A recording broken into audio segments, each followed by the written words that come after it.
Turning now to the Israel-Hamas war and the hostages who are still being held, Americans among them. Vice President Harris, in December, you said, quote, Israel has a right to defend itself, but you added, quote, it matters how, saying international humanitarian law must be respected. Israel must do more to protect innocent civilians.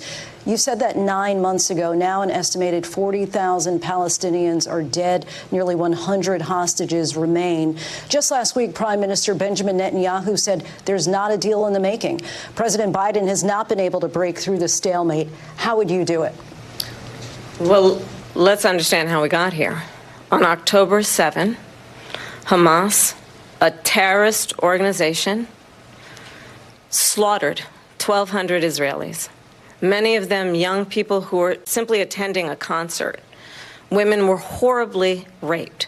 And so absolutely, I said then, I say now, Israel has a right to defend itself. We would. And how it does so matters. Because it is also true, far too many innocent Palestinians have been killed. Children, mothers.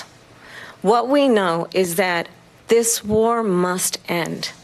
It must end immediately, and the way it will end is we need a ceasefire deal and we need the hostages out. And so we will continue to work around the clock on that. Work around the clock, also understanding that we must chart a course for a two-state solution. And in that solution, there must be security for the Israeli people and Israel, and in equal measure for the Palestinians. But the one thing I will assure you always, I will always give Israel the ability to defend itself, in particular as it relates to Iran and any threat that Iran and its proxies pose to Israel. But we must have a two-state solution where we can rebuild Gaza, where the Palestinians have security, self-determination, and the dignity they so rightly deserve. President Trump, how would you negotiate with Netanyahu and also Hamas in order to get the hostages out and prevent the killing of more innocent civilians in Gaza? If I were president, it would have never started. If I were president, Russia would have never, ever, I know Putin very well, he would have never, and there was no threat of it either, by the way, for 4 years, have gone into Ukraine and killed millions of people when you add it up, far worse than people understand what's going on over there.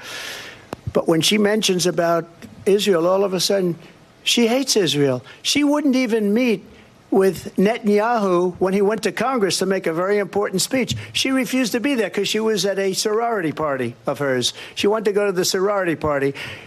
She hates Israel. If she's president, I believe that Israel will not exist within 2 years from now. And I've been pretty good at predictions, and I hope I'm wrong about that one.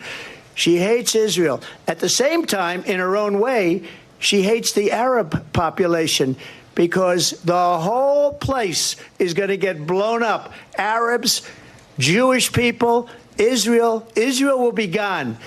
It would have never happened. Iran was broke under Donald Trump.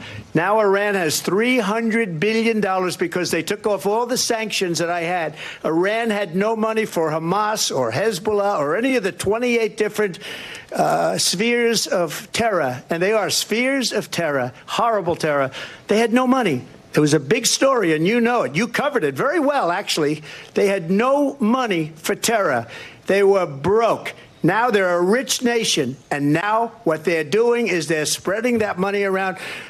Look at what's happening with the Houthis and Yemen. Look at what's going on in the Middle East. This would have never happened. I will get that settled and fast, and I'll get the war with Ukraine and Russia ended. If I'm president-elect, I'll get it done before even becoming president. Vice President Harris, he says you hate Israel.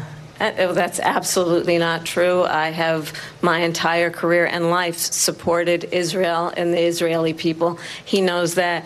He's trying to, again, divide and distract from the reality, which is it is very well known that Donald Trump is weak and wrong on national security and foreign policy. It is well known that he admires dictators, wants to be a dictator on day one, according to himself.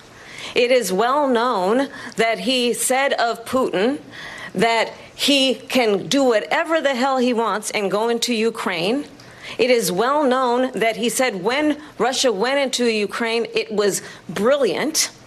It is well known he exchanged love letters with Kim Jong-un, and it is absolutely well known that these dictators and autocrats are rooting for you to be president again because they're so clear they can manipulate you with flattery and favors.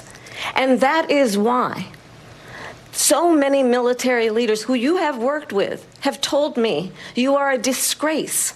That is why we understand that we have to have a president who is not consistently weak and wrong on national security, including the importance of upholding and respecting in highest regard our military. Vice President Harris, thank you. They're the ones, and she's the one that caused it, that's weak on national security by allowing every nation last month for the year, 168 different countries sending people into our country. Their crime rates are way down. Putin endorsed her last week, said, I hope she wins. And I think he meant it, because what he's gotten away with is absolutely incredible. It wouldn't have happened with me. The leaders of other countries think that they're weak and incompetent, and they are. They're grossly incompetent. And I just ask one question. Why does Biden go in and kill the Keystone Pipeline and approve the single biggest deal that Russia's ever made, Nord Stream 2, the biggest pipeline anywhere in the world going to Germany and all over Europe?